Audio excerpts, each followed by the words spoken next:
The architect's silence for renowned audio engineer Everett Locke. Sound was not just a profession, it was a sacred text.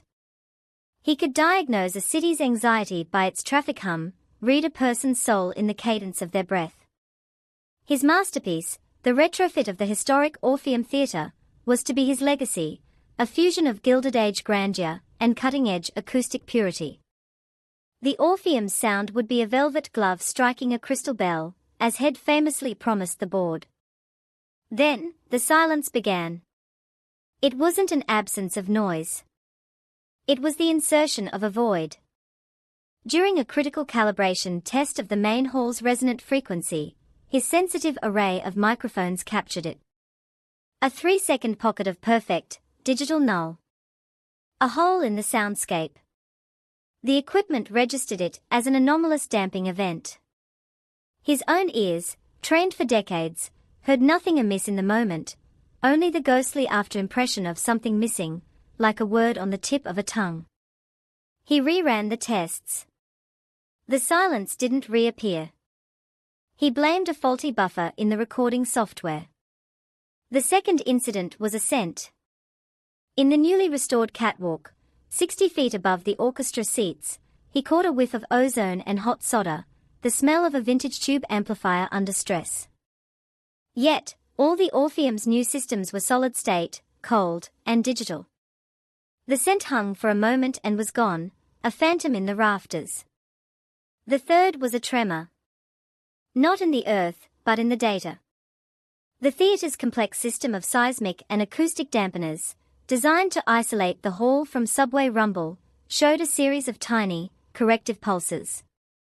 They were reacting to a vibration that his primary sensors did not record. A vibration that matched, precisely, the resonant frequency needed to subtly warp the acoustics of the lower balcony. Someone was ghosting the system. Not sabotaging it blatantly, but delicately tuning it to fail. They were inserting errors so subtle they would be written off as gremlins, until the opening night, when a symphony would sound muddled in the expensive seats, or a prima donna's high C would briefly falter. His reputation would shatter not in a crash, but in 1,000 whispers of disappointment. His suspects were his own hand-picked team. Sophia, the brilliant, ambitious structural integrator he'd plucked from Caltech. Carl, the old-school audio purist who distrusted all of Everett's digital magic. Misha, the project's financial controller, who winced at every cost overrun. Everett's investigation became an audit of the unseen. He wrote a shadow diagnostic, a program that didn't monitor the sound system, but monitored the monitors.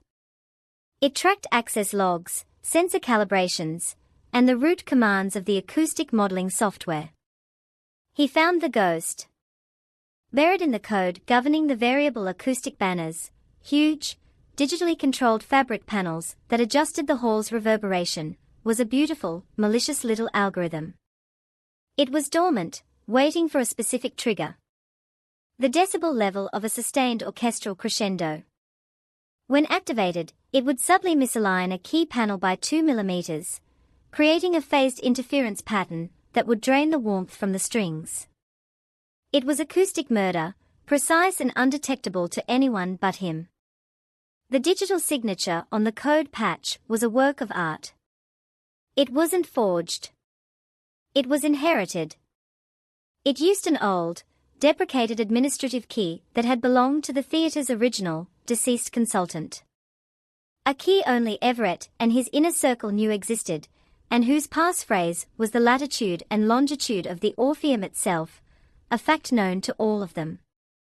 This was an inside job wrapped in a historical ghost story. He couldn't expose it. A public accusation would delay the project, cause a scandal, and the saboteur would simply hide deeper. He needed to make the ghost betray itself. He needed to stage a séance. He announced a final, invasive stress test to the team. "We are going to simulate a worst-case scenario," he said, his face lined with faux concern. "I fear there's a fundamental harmonic flaw in the balcony's steel support. We need to hit it with its resonant frequency and see if it sings. If it does, We are looking at a 6-month retrofit. The board will crucify us. He presented forged structural schematics with a fabricated floor. The resonant frequency he gave them was the same one the ghost algorithm targeted. He was laying bait. A catastrophic, expensive problem that his mysterious saboteur, wanting to discredit him, but not destroy the project they all relied on, would feel compelled to fix quietly. He then weaponized his own masterpiece. He isolated the ghost algorithm and, in the deepest level of the system, wrote a counterspell. He created a digital doppelganger of the acoustic banner system, a mirror world that would accept the saboteur's commands and run the malicious code, while the real banners remained in his control. He then inserted a tracer into the doppelganger that would piggyback on any rogue command, leading him directly to its source terminal. He waited in the shadows of the empty theater, the only light from his laptop screen. The stress test was scheduled for 3 a.m., a time when essential systems checks were plausible. At 2:47, his screen lit up. The ghost algorithm activated, attempting to subtly tweak the banners to counteract the fictional resonant flaw he'd invented. His saboteur was trying to secretly save the project, proving his incompetence in the process. The tracer fired back a location. Not a terminal in the control booth, but a portable engineering tablet logged into the system's wireless net. The tablet's ID was registered to Sophia. And its real-time location. Not in the tech offices. It was moving through the sub-basement, the labyrinth of old steam tunnels and electrical conduits. Everett moved, silent as the ghost he hunted. He found the door to the sub-basement ajar.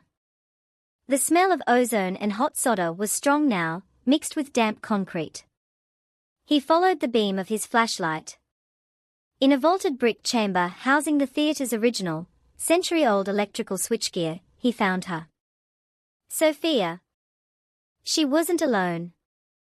Carl stood with her, a vintage field recorder connected to a bizarre apparatus of repurposed speakers and oscillators jury-rigged into the building's bones. They were creating the phantom vibrations, the scents, the silences. This was their laboratory. It was never about ruining the sound, Everett, Sophia said, her voice calm, echoing in the chamber. She saw the understanding dawn on his face. It was about proving yours was flawed. That your digital perfection is sterile. That you need our understanding, the understanding of the building's bones, its history, its ghosts, to make it truly sing. Carl nodded, his face fervent. You hear frequencies, Everett. We hear the soul. The board was ready to dismiss our archaic ideas. We had to show them your perfect system would fail without us. We were going to correct your flaws in real time, invisibly. Become indispensable. They weren't trying to destroy his legacy. They were trying to force themselves into it as its saviors, its essential, human heart. Their betrayal was a perverse form of worship. Everett felt a rage colder than the basement air. You poisoned the well to sell the antidote. He raised his phone, screen outward.